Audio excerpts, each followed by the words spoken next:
Adam өлгөндө бул дүйнөдөн урматтуу бир тууган, адам өлгөндө биздин аалымдарыбыз биринчи адам жаны чыгып кетти. Жаны чыгып кеткенде мусулманчылыкта ушуну кылгыла деген. Тегерек четиндеги балдарынан, жакындарынан ушу өлүп кеткендердин карызы бар беле деп сурагыла деген. Карызы болсо дароо бергиле деген. Экинчи кыла турган нерсе, ага анан барып кепин истегиле деген. Биринчи карызын бүтүргүлө. Көрдүңүздөрбү? Түшүнөлү бардык нерсени. Биринчи карызын төлөп койгула, анан барып кепинин издегиле дейт. Үчүнчү нерсе, осуятын аткаргыла. Артында эмне осуят калтырды эле деп тегерек четинен сурагыла. Ушу осуятын аткаралы деп.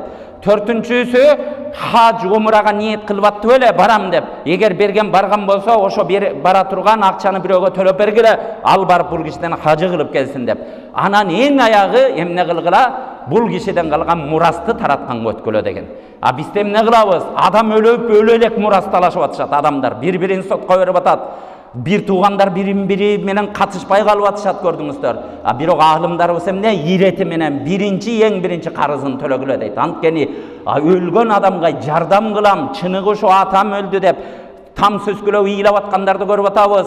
Энем өлдү деп ыйлап аткандарды көрүп атабыз. Давление болуп калдым. Эгер ошо давление болуп калдым деген сөзүң чын болгон болсо, ошо карызын изилдеп, туугандарынан, карыз катнаштарынан сенден карыз эмес беле деп туруп, ошону биринчи төлөп кой дейт, урматтуу бертиган. Көрдүңүздөрбү?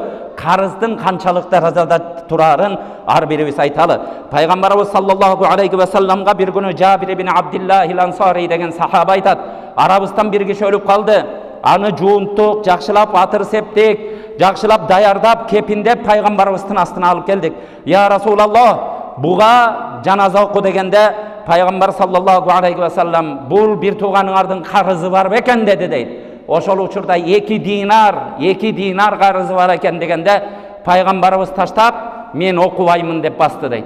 Ошол учурда я Расулаллах оку, карызы бар кишиге мен жаназа окубаймын деп пайгамбар басканда Абу Катада радияллаху ан пайгамбарыбыздын сахабасы я Расулаллах, карызын мен мойнума алайын, мен төлөп берейин оку дегенде малыңан төлөп бересиңби? Ушу төлөп берериң аныкпы дегенде анык деген учурда пайгамбарыбыз жаназа намаз окуду. Экинчи күнү пайгамбарыбыз жаназа болгондун экинчи күнү Абу Катадага жолугуп, "О Абу Катада, кечеки убада кылган карызыңды төлөп койдуңбу?" "Я Расулаллах, бир күн эле өттү го" деди дейт. Пайгамбарыбыз кетип калды. Үчүнчү күнү жолукканда пайгамбарыбыз "Я Абу Катада, баянкы мойнуңа алган карызды төлөдүңбү?" дегенде "Төлөдүм я Расулаллах" дегенде "Эми сен бир тууганыңды эми куткардың" деген экен, көрдүңүздөр.